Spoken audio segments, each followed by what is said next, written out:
السلام علیکم ورحمۃ اللہ وبرکاتہ۔ میں امید کرتا ہوں کہ آپ سب خیر و عافیت سے ہوں گے۔ تو آج کا جو ہمارا سبق ہے وہ ہے مخرج نمبر 15۔ جیسا کہ آپ کو معلوم ہے کہ ہمارا مخرج کا سلسلہ جو ہے وہ جاری ہے، اور آج جو ہمارا مخرج ہے وہ ہے مخرج نمبر 15، اور وہ ہے فا کا، کہ فا کہاں سے نکلتی ہے۔ جیسا کہ آپ کو یہ بھی معلوم ہے کہ مخرج کہتے ہیں نکلنے کی جگہ کو، جس جگہ سے کوئی حرف نکلتا ہے وہ اس کا مخرج ہے۔ تو آج ہم اس سبق کے اندر یہ پڑھیں گے کہ فا کہاں سے نکلتی ہے۔ تو چلیے سبق کو شروع کرتے ہیں۔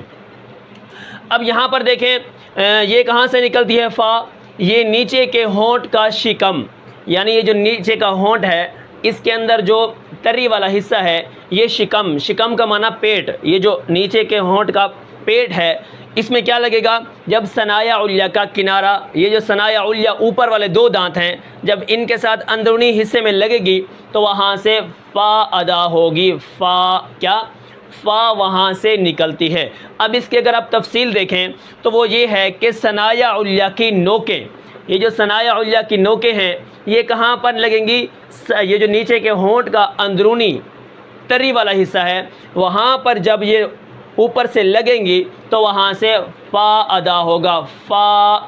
فا نکلتا ہے، ٹھیک ہے۔ تو یہ مخرج نمبر 15 ہے جو میں نے آپ کو ابھی مختصر بتایا ہے۔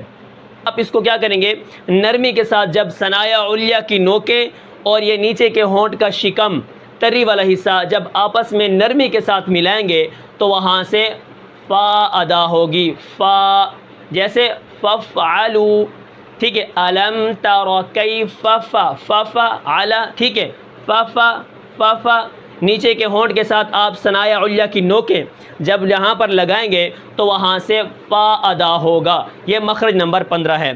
اب اس مخرج کو ادا کرتے وقت، فا کو ادا کرتے وقت ہم نے ایک بات کا خیال کرنا ہے، وہ یہ ہے کہ اس قدر سختی اور زور کے ساتھ فا نہ نکلے کہ ایک پھونکار سی معلوم ہو، ٹھیک ہے،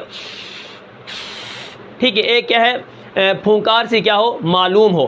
اس طرح زور اور سختی کے ساتھ ہم نے ادا نہیں کرنا، ٹھیک ہے۔ اس کے بعد دوسری بات یہ ہے کہ دوسری بات کیا ہے کہ رخسار بھی نہ پھولیں، یہ جو آپ کے گال ہیں یہ بھی کیا ہے، نہ پھولیں۔ جیسے یہاں پر دیکھیں آپ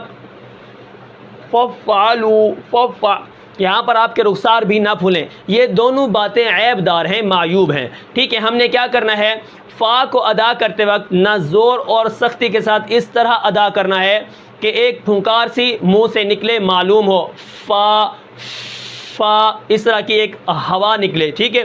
جیسے کوئی یہاں پر تنکا رکھا جائے اور وہ اڑ جائے، جیسے ٹھیک ہے، تو یہ چیز نہ ہو کہ اتنا سختی کے ساتھ ہم اس کو ادا نہیں کریں گے۔ اس کے بعد فا کو ادا کرتے وقت ہم نے دوسری بات کا جو خیال کرنا ہے وہ ہے کہ ہمارے یہ جو رخسار ہیں یہ نہ پھولیں۔ جب ہم اس کو ٹیکیں گے نوکیں ثنایا علیہ کی یہاں پر، تو وہاں پر دیکھیں گال کیا ہیں، پھول جاتے ہیں، تو یہ گال کیا ہیں، نہ پھولیں، ان سے ہم نے بچنا ہے۔ یہ دونوں باتیں عیب دار ہیں، یعنی معیوب ہیں، ٹھیک ہے۔ اب یہاں پر دیکھیں دو باتوں کا جو خیال کرنا تھا وہ یہی تھا کہ فا کو ادا کرتے وقت اس قدر سختی اور زور کے ساتھ نہ ادا کیا جائے کہ وہاں سے ایک پھونکار سی معلوم ہو، اور دوسری بات یہ تھی کہ رخسار بھی نہ پھولیں۔ یہ دونوں باتیں کیا ہیں، معیوب ہیں۔ ہاں خفیف سا تھوڑا سا پتہ چلے گا کہ یہاں پر تھوڑا سا محسوس ہوگا، جیسے گالوں کے اوپر تھوڑا سا محسوس ہوگا، لیکن خفیف اور معمولی سا اثر پڑے گا، لیکن اتنا نہیں پڑے گا کہ ایک پھونکار سی بھی نکلے اور اسی طرح گال بھی کیا ہیں، پھول جائیں۔ تو یہ تھا مخرج نمبر 15 جو کہ فا کا ہے۔ اور آپ کو یہ بھی معلوم ہے اس سے پہلے ہم نے جو مخرج پڑھے ہیں ان کا تعلق زبان کے ساتھ تھا۔ اب آج جو ہمارا مخرج ہے اس کا تعلق ہونٹ کے ساتھ ہے، اور کل جو ہمارا مخرج ہے مخرج نمبر 16 ان کا تعلق بھی ہونٹوں کے ساتھ ہے کہ با کہاں سے نکلتی ہے، اور اسی طرح واو کہاں سے نکلتی ہے، اور اسی طرح میم کون سے حصے سے نکلتی ہے۔